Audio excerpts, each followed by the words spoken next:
Akademicki Klub Podwodny Krab AGH jest jednym z największych i najstarszych akademickich klubów nurkowych w Polsce. Należy do niego ponad 200 aktywnych członków, którzy dzielą się wiedzą na temat nurkowania, organizują ogromne wyprawy nurkowe i miło spędzają czas. Czym różni się klub nurkowy od centrum nurkowego i dlaczego warto do niego należeć? Zapraszam do wysłuchania odcinka. Podcast z podwody. Rozmowy o nurkowaniu, sprzęcie i eventach nurkowych. Kieruj się pod wodę. Cześć wszystkich słuchaczy. Dzisiaj jestem w Krakowie w klubie Krab, podobno najstarszy klub nurkowy ever. Przed kamerą i mikrofonami jest prezes Krzysiek i były prezes Damian. Cześć chłopaki. Cześć. Hej. Takie standardowe pytanie na rozgrzewkę. Gdzie ostatnio nurkowaliście? No to ja się muszę pochwalić, mogę się pochwalić ostatnimi nurkami w Meksyku, w cenotach. Tydzień spędzony w kompletnie innym środowisku niż tutaj w Polsce jest dostępne i to było naprawdę niezapomniane wrażenie. No, z mojej strony troszeczkę zimniejsze wody, Bałtyk, a tym zimniejsze, że zamek w Sucharze nie do końca szczelny, więc tak, ostatnio Bałtyk i chyba gdzieś tam w międzyczasie był jeszcze Zakrzówek. Bałtyk w sierpniu też jest zimny, więc to nie ma znaczenia. Bałtyk jest zimny o każdej porze roku. Dokładnie tak. No dobra, Damian, ty mnie zaprosiłeś, żebyśmy zrobili odcinek o klubie nurkowym. Tak. Wiem, że są centra nurkowe, są bazy nurkowe, no i jeszcze do tej układanki mamy kluby nurkowe. Czym się w takim razie taki klub wyróżnia w stosunku, nie wiem, do centrów nurkowych? Tak, no tutaj klub jako organizacja nie jest podmiotem, który skupia się na tym, żeby zarobić. Naszym takim głównym celem jest po prostu popularyzowanie tej turystyki nurkowej i tak na dobrą sprawę jest to też część naszej statutowej działalności. To już powiedzmy założyciele klubu czy ogólnie ludzie, którzy gdzieś tam później uchwalali nasz statut, zawarli takie postulaty w nim. I to jest nasz główny cel. Początkowo było to popularyzowanie nurkowania tylko gdzieś tutaj w środowisku akademickim, no ale teraz już tak jakby rozszerzyliśmy ten profil działalności i po prostu staramy się to popularyzować ogólnie w całym Krakowie i nie tylko. No i przede wszystkim ludzie w tym klubie. Nie? My tutaj staramy się rzeczywiście tych ludzi, nawet kiedy dołączą do naszego klubu, czy ogólnie do jakiegokolwiek klubu nurkowego, bo myślę, że wszystkie kluby nurkowe mają ten sam pomysł na działalność. Chcemy, żeby oni w tym klubie po prostu zostawali, żeby było z kim nurkować, bo jeżeli ktoś złapie bakcyla na nurkowanie, a zrobił to w takiej zwykłej szkole nurkowej, no to nie jest do końca powiedziane, że będzie miał jakiś tam partnerów. My w klubie staramy się takich zapewnić. A czy dużo osób jest w takim waszym klubie nurkowym? Wiesz co, Krzysiek, może ty znasz teraz aktualne statystyki? Tak średnio co roku mamy około ponad 200 aktywnych członków, natomiast no przez te 60 lat trwania klubu, no to tych nurków przewinęło się, można powiedzieć, że tysiące. No więc to się zmienia. Też często jest tak, że ci nurkowie przychodzą do nas w ciągu roku bardziej w sezonie. Natomiast tak średnio to jest około 200-300 osób rocznie, którzy przychodzą do nas, zapłacą składkę członkowską i mogą się nazywać aktywnymi członkami klubu. A można płacić składkę członkowską i nie przyjeżdżać? Można, natomiast to się zdarza rzadko. Mamy takie osoby, które chcą nas wspomóc po prostu, bo czują się związani z klubem i płacą składkę co roku, jako nawet jedni z pierwszych, po prostu dla zasady. No to jest bardzo fajne, że ci ludzie, mimo tego, że gdzieś tam zakończyli albo przerwali tą przygodę z nurkowaniem, to dalej czują się krabami i chcą nas wesprzeć w tym działaniu.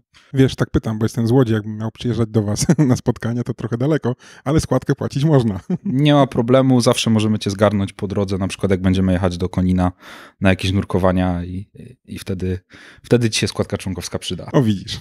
No właśnie, co robicie w takim razie w takim klubie poza siedzeniem w ciekawym miejscu, w piwnicy, jak to w klubach bywa, nie? I zbieraniem składki, co tutaj się dzieje? No my jako zarząd staramy się ludziom zapewnić rozrywkę w klubie. nie tylko przez organizowanie różnego rodzaju wyjazdów nurkowych tutaj w kraju czy też za granicą. W zeszłym tygodniu grupa 12 krabów wróciła z wyjazdu do Safagi w Egipcie. Natomiast oprócz nurkowania, jak to kiedyś ktoś powiedział, nie samym nurkowaniem człowiek żyje, też staramy się tutaj integrować ludzi poprzez wszelkiego rodzaju jakieś imprezy tematyczne, na przykład impreza karnawałowa, która też się odbyła w tym roku. Tak, żeby ci ludzie mogli się zobaczyć nie tylko ubrani od góry do dołu w neopren, tylko żeby byli w stanie się poznać, porozmawiać, no i też, żeby te więzi międzyludzkie się w ten sposób mogły zacieśnić. No właśnie, klub nurkowy bez ludzi nie jest klubem, a to jest najstarszy klub, czy jeden z najstarszych? Jeden z najstarszych. Myślę, że się mieścimy w top 3, natomiast o dokładne wyliczenia trzeba by się było zapytać pewnie osoby, które gdzieś tam zakładały ten klub, albo które pamiętają te czasy właśnie, jak ten klub powstawał. A ile lat to już w takim razie taki klub?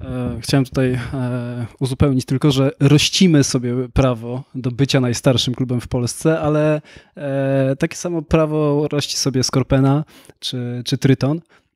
Więc tutaj no myślę też, że po tak wielu latach te wszystkie fakty łatwo gdzieś tam przeinaczyć, przekręcić, więc możemy wspólnie uznać, że to są 3 najstarsze kluby w Polsce, przynajmniej te, które my znamy i trzymajmy się tego. Natomiast chciałbym jeszcze tutaj jedną rzecz uzupełnić odnośnie wyjazdów, o których Krzysiek wspominał. Jedna rzecz, która odróżnia kluby od takich raczej powiedziałbym komercyjnie działających podmiotów.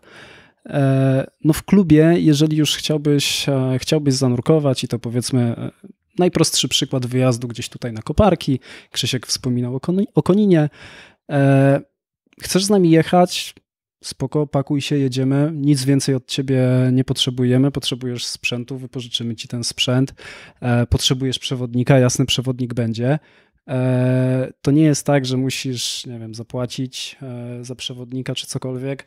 My w klubie przewodników mamy wielu, każdy z nich ten akwen, na który jedziemy, zna i no tutaj cała zabawa polega na tym, żeby taki przewodnik zorganizował nowym klubowiczom fajne nurkowanie, bo jeszcze kilka lat temu, teraz to troszeczkę przystopowało, zwłaszcza po COVID-zie, mieliśmy takich nowych klubowiczów, dajmy na to rocznie około 80 takich P1. I powiedzmy masz już kurs, idziesz na zakrzówek, jedziesz na koparki i co dalej? Nie? Tak nie wejdziesz do wody i po prostu nie zrobisz sobie świetnego nurkowania.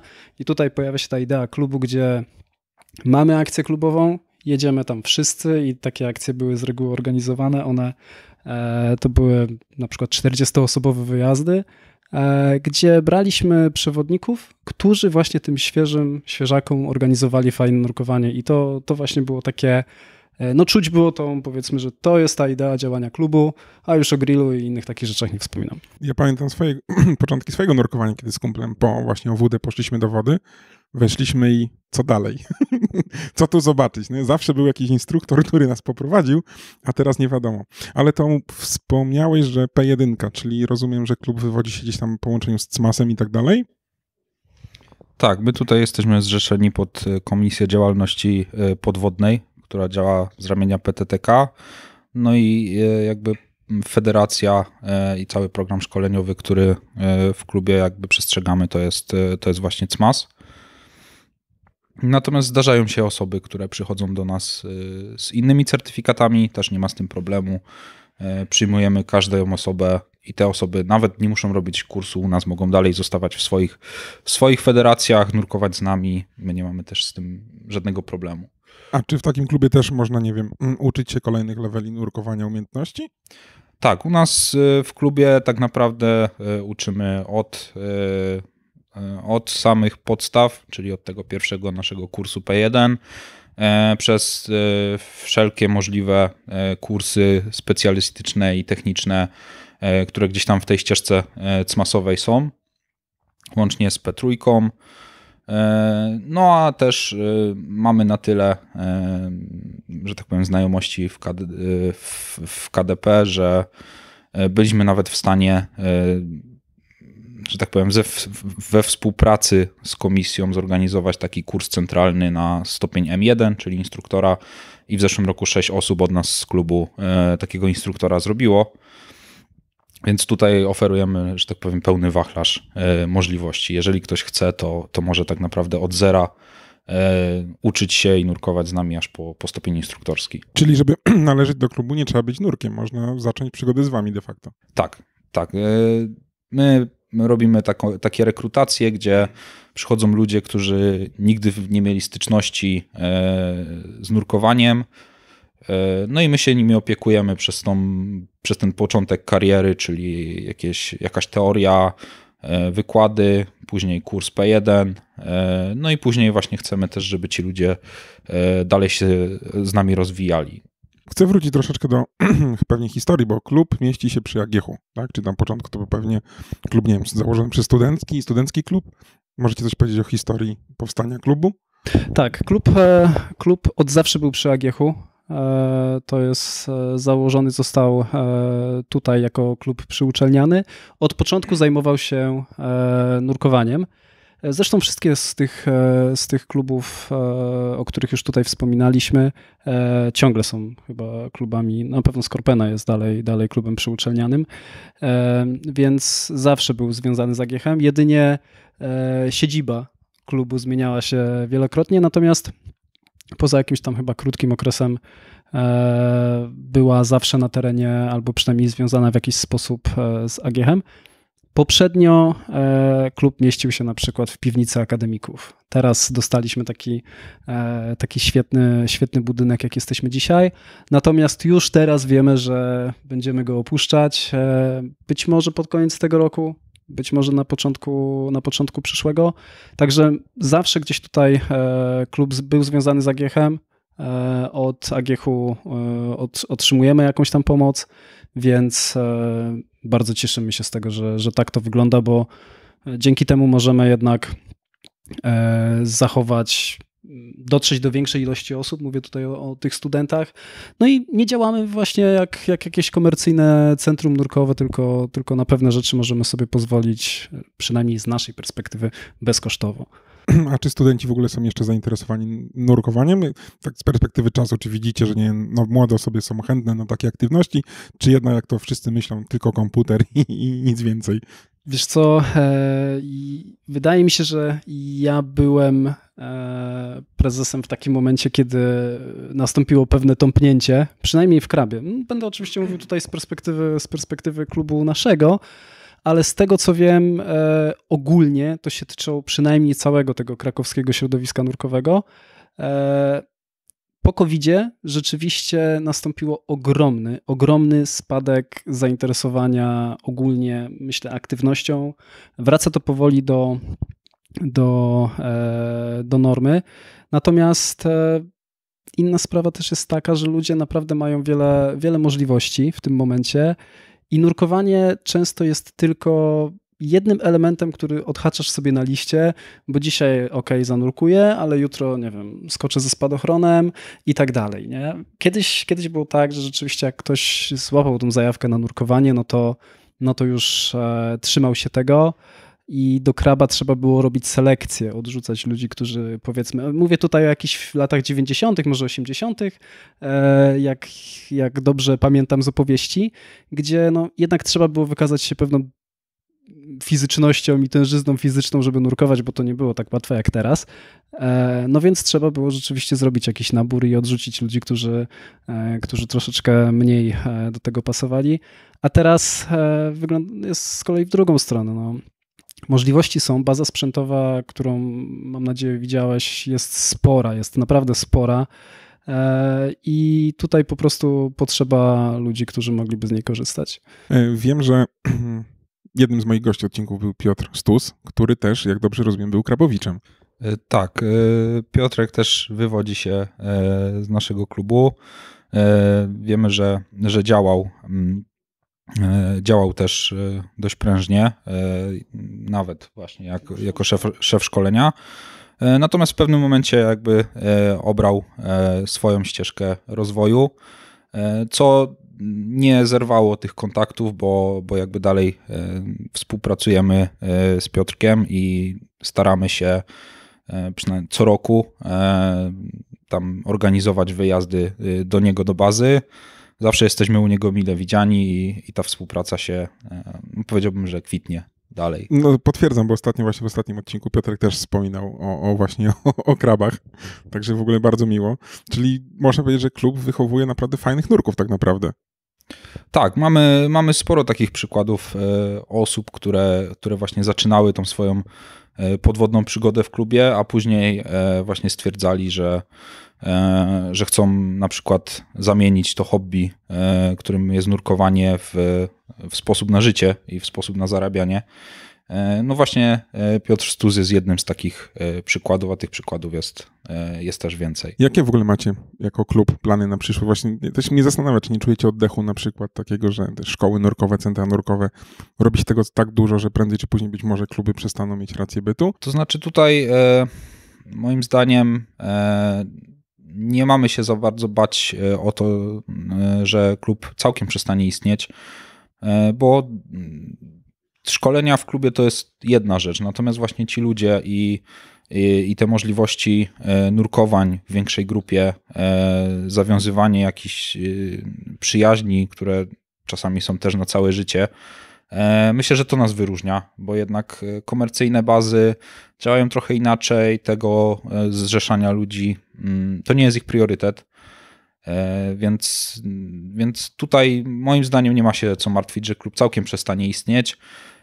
Może być tak, że właśnie będzie mniej tych kursów, mniej chętnych, ale myślę, że prędzej czy później osoby, które zrobią kurs gdzieś w jakiejś bazie komercyjnej, nawet na całym świecie, to finalnie, jeżeli będą z okolic Krakowa i będą chciały dalej nurkować, to trafią do nas, bo jesteśmy chyba jednym z niewielu takich przykładów w Krakowie, gdzie faktycznie można przyjść i napisać nawet 2 dni wcześniej, że hej, chcę jechać w sobotę zanurkować, czy znajdzie się partner. No i nagle się okazuje, że z jednej osoby rodzi się akcja klubowa na 20 osób.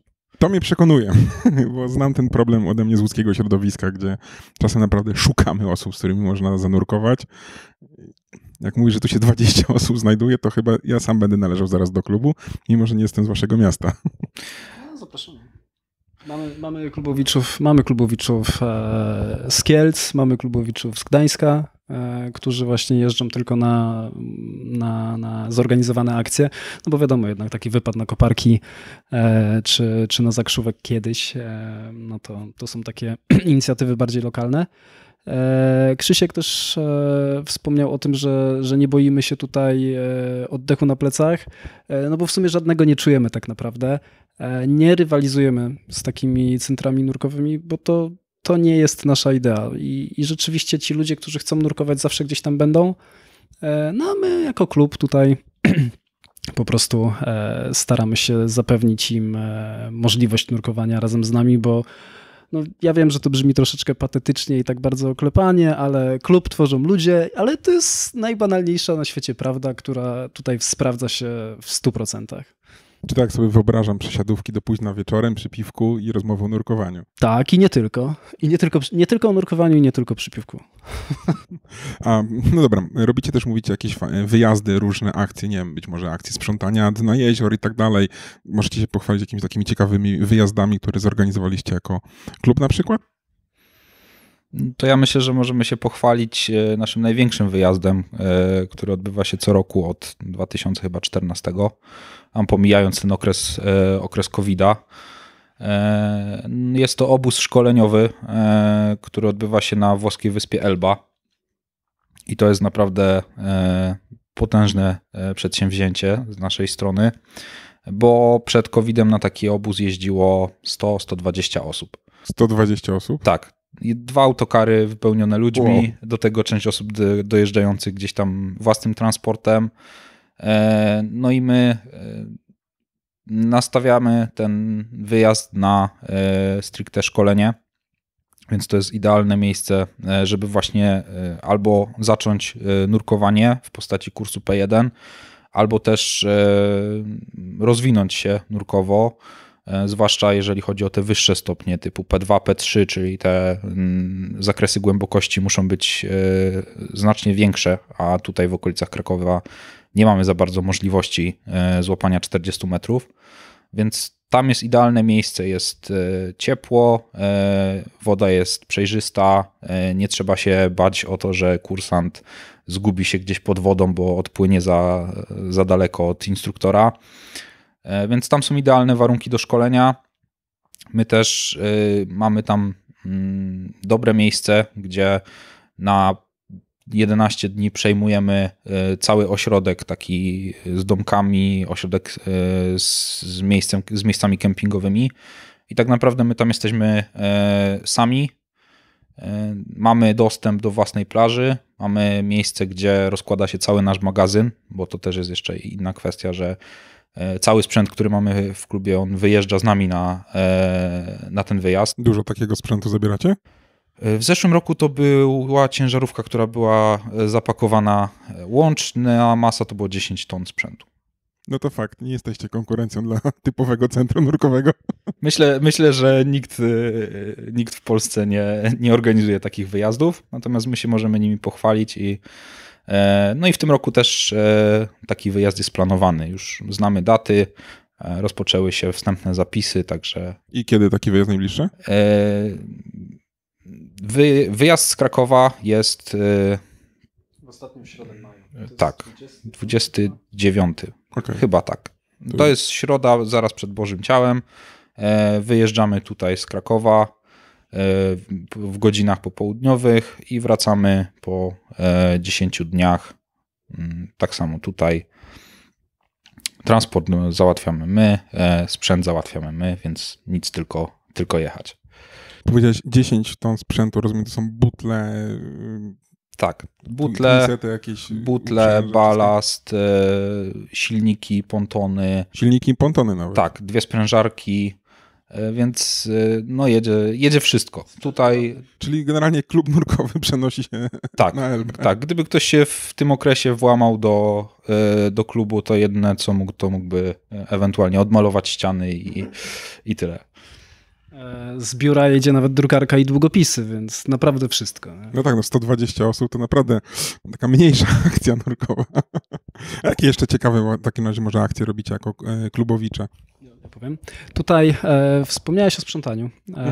Pierwsze, co przyszło mi do głowy, to chyba było w zeszłym roku, wysprzątaliśmy balaton nad Trzebinią. Była zorganizowana akcja nurkowa. Planowaliśmy sprzątanie Zakrzówka też w tym roku, natomiast... Ale co z tych pomostów? Chcecie je pozdejmować? Oj, chciałbym, naprawdę, bo tutaj tak jakby nie będę może wyrażał swojego prywatnego zdania na temat tego, co się dzieje na Zakrzówku, natomiast tak, to nie jest tajemnica, że Zakrzówek jest dość zabrudzony, natomiast zgłoszenie się do akcji sprzątania Zakrzówka napotyka ogromny opór. I tutaj, mimo, że chcecie to zrobić za darmo. Tak, i to napotyka opór w postaci wniosków formalnych, pewnych ograniczeń czasowych, osobowych i tak dalej. Mimo, że tak jakby cała ta idea jest bardzo, bardzo słuszna, no to tutaj mam takie wrażenie, jakby to było zrobione tak, że wszystko byleby tam nie zanurkować. Nie? Czyli prościej jest zaśmiecić Zakrzówek, niż go posprzątać. No może ktoś kiedyś go posprząta, ale będzie go to kosztowało jeszcze dużo tak jakby formalnych zabiegów, żeby się tam dostać oficjalnie i za zgodą powiedzmy podmiotów odpowiedzialnych. Natomiast w planie mamy sprzątanie innego zbiornika, nie będę mówił jakiego, jest to związane ściśle z obchodami naszego jubileuszu. Więc to w ciągu kilku miesięcy się okaże, ale tak bardzo chcielibyśmy jednak tutaj wziąć udział w takich inicjatywach środowiskowych czy ekologicznych. Myśleliśmy o koparkach, ale koparki nie są z kolei jakimś akwenem bardzo, bardzo zaśmieconym ze względu na to, że jest to typowo nurkowa baza i każdy wie, jak tam się obchodzić z tym brzegiem.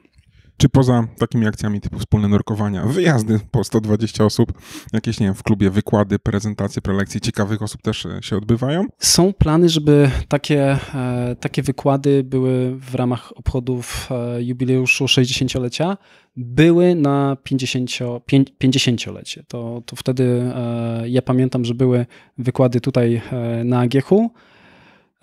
Szczerze mówiąc, nie pamiętam gości, którzy wtedy byli. Wiem, że był Krzysiek Starnowski był wtedy? Nie było mnie wtedy w klubie. Nie było. Chyba była prelekcja prowadzona przez Krzysztofa Starnowskiego, też tutaj dla Kraba. Natomiast listy gości, którzy mieliby to zrobić jeszcze w tym roku, konkretnie nie mamy doprecyzowanej, więc też nie mogę powiedzieć. Natomiast to wszystko wiązałoby się z obchodami 60-lecia. Natomiast jeśli chodzi o wykłady, to do tej pory my w klubie organizowaliśmy różnego rodzaju zajęcia teoretyczne związane z nurkowaniem i one tak jakby były otwarte. Nie musiałeś być członkiem klubu, żeby do takich warsztatów przystąpić. I to były warsztaty związane, dajmy na to, z pomocą, pierwszą pomocą. To były warsztaty związane, te akurat cieszyły się całkiem sporym zainteresowaniem, z węzłami, które można używać w nurkowaniu. Nie wiedziałem, że będzie aż takie zainteresowanie. Przyszli żeglarze pewnie. Tak, bo to właśnie też typowo takie żeglarskie i wspinaczkowe węzły, więc mamy ludzi w klubie, polimatów prawdziwych, którzy są jednocześnie żeglarzami, wspinaczami i nurkami, więc oni mogli się w czymś takim odnaleźć. Natomiast jeszcze wcześniej, kiedy mieliśmy całkiem spore nabory nowych osób do klubu, my przeprowadzaliśmy wykłady teoretyczne, takie, które powiedzmy każdy instruktor robi na kursach nurkowych. My przeprowadzaliśmy takie wykłady teoretyczne w salach wykładowych na AGH-u, czy tam wykładowych, czy ćwiczeniowych, no bo wtedy jednak tych osób było sporo. No a my tutaj w Krabie tak wymyśliliśmy sobie, że przede wszystkim chcielibyśmy zrobić dobrych nurków, nie? Ludzi, którzy nie baliby się nurkować sami ze sobą i którzy tak naprawdę wiedzą, o co chodzi, no bo tutaj to też taki troszeczkę slogan, ale ważne, żeby było bezpiecznie. Jakbym został takim krabowiczem, to z punktu widzenia, jak to wygląda, jak wygląda dostęp do klubu, ja mogę sobie tutaj przyjść, nie wiem, sam poserwisować sprzęt, posiedzieć z kimś, bo tu ktoś zawsze jest, czy raczej jak to w ogóle wygląda tak z strony praktycznej, bycie członkiem takiego klubu nurkowego? Jeżeli ktoś jest członkiem naszego klubu, to jest zawsze mile widziany, żeby wpaść tutaj w godzinach klubowych, czyli w poniedziałki, środy i w piątki, między godziną 18 a 20 w sezonie do 21. Zawsze ktoś tu z zarządu jest, zawsze jest ktoś z magazynu, więc my bardzo zapraszamy ludzi, żeby właśnie wpadali. Jest lodówka, która często jest wypełniona po brzegi. Można się poczęstować, można z nami posiedzieć, pogadać, pośmiać się. Bywały takie sytuacje, że na przykład taka piątkowa, spontaniczna wpadówa do klubu kończyła się w sobotę nad ranem, bo ludzie się po prostu zasiedzieli. Na zakrzówku. Też były takie sytuacje, że później ludzie w drodze do domu gdzieś potrafili zabłądzić. Natomiast tutaj, jeżeli chodzi o te kwestie, o które pytałaś, no to dostęp do serwisowania sprzętu to zostawiamy naszemu prezesowi do spraw technicznych, Tomkowi, który ma duże doświadczenie i dużą wiedzę w tym temacie i on się zajmuje serwisem całego naszego sprzętu. Ale też na przykład Tomek lubi się dzielić tą wiedzą i organizuje w tym okresie zimowym, gdzie nie da się zanurkować. Znaczy da się, ale nie każdy lubi morsowanie. Więc on organizuje wtedy warsztaty z takich drobnych napraw sprzętu, że jeżeli komuś wystąpi jakaś prosta awaria z automatem, ze skrzydłem, no to pokazuje, jak takie drobne usterki gdzieś tam szybko nawet na akwenie nurkowym można naprawić. I tym się różnicie od centrum nurkowego, które by wcisnęło od razu komercyjnie serwis albo nowy automat. Tak. A często to są takie sytuacje, że spadnie jakiś o-ring z 1. stopnia albo nie wiem, wpadnie jakiś kamyczek do puszki 2. stopnia i to wystarczy odkręcić denko od puszki i to wytrzepać. No tak jak mówię, tutaj my też przekazujemy taką wiedzę ludziom, żeby nie musieli od razu biec do bazy i wypożyczać drugiego automatu, tylko mogli sobie z takimi drobnymi rzeczami poradzić sami. Mówiliście, że dużo też pewnie specjalistów jest w klubie, więc rozumiem, jak ktoś jest świeżakiem, to może naprawdę ogromną wiedzę czerpać na temat sprzętu nurkowego, jego kariery. Poradzicie mu, jak, w którym kierunku iść, a nie tak właśnie, jak sobie wyobrażam w niektórych centrach nurkowych, że musisz iść tu, bo na tym mamy najlepszą marżę. Tak, tutaj no, przede wszystkim jeżeli chodzi o sam sprzęt, no to mamy tą bazę sprzętową na tyle dużą, że ktoś może sobie najpierw wypróbować dane rozwiązania u nas, zamiast od razu iść do sklepu i kupować coś, co poleci mu sprzedawca. Jeżeli, nie wiem, ktoś chce zacząć pływać w zestawie sidemontowym, mamy 2 rodzaje uprzęży sidemontowych, które można sobie przetestować. Mamy instruktorów, którzy szkolą i w ogóle są zakochani w konfiguracji sidemontowej i dla nich pomoc kursantowi w dokonfigurowaniu całej uprzęży i całego zestawu, a kto kiedyś to robił, to wie, że to nie jest proste, no to oni to robią jakby z takim namaszczeniem i naprawdę widać, że to jest coś, co kochają. Więc tutaj no, można czerpać duże doświadczenie i dużą wiedzę od tych instruktorów, którzy już swoje gdzieś tam doświadczenie mają i swoje przeżyli. 60 lat klubu, niedługo, duża impreza. Mam nadzieję, że dobijemy do 100 w takim razie. My też na to liczymy. Także ja zachęcam wszystkich, żeby zainteresowali się klubem. Gdzie w ogóle można was znaleźć w internecie? No bo dzisiaj to internet to główne medium tak naprawdę. Jakby ktoś chciał do was dołączyć, to jak najlepiej się skontaktować? Czy to tak jak w starych klubach wysłać list polecony, czy jednak cyfrowo można się odezwać? Listy też odbieramy. Tak, tylko z listami jest ten problem, że często listonosz tutaj nie może trafić do nas i zostawia listy na portierni w którymś z budynku AGH-u, także czasami jest też wyzwaniem, żeby całą tą korespondencję odebrać. To może macie więcej członków, tylko jeszcze listów nie odebraliście. Jest też taka możliwość. Natomiast najprościej chyba się z nami skontaktować i też jakby czerpać takie bieżące informacje o klubie z Facebooka. Mamy nasz fanpage AKP Krab AGH, na którym wrzucamy na bieżąco jakieś wiadomości, co się w klubie dzieje, jaki był wyjazd, kto gdzie nurkował, więc tam mamy takie aktualności, powiedziałbym, prowadzone. Też najprościej do nas napisać przez Facebooka, bo jednak to najszybciej dociera. My też takie krótkie wiadomości jesteśmy w stanie wysłać nawet w ciągu dnia. Oczywiście droga mailowa też jest dostępna, z tym, że mailowo jakby odpisujemy już gdzieś tam po godzinach pracy, żeby można było na spokojnie usiąść i na te kilkanaście maili, które przyjdą, odpisać. To mam nadzieję, że po odcinku przyjdzie kolejne kilkanaście maili wiadomości i zachęcam słuchaczy do zapoznania się z klubem Krab i dołączenia do tej fajnej ekipy i żeby w następnym może roku nie pojechał 120-150 osób na...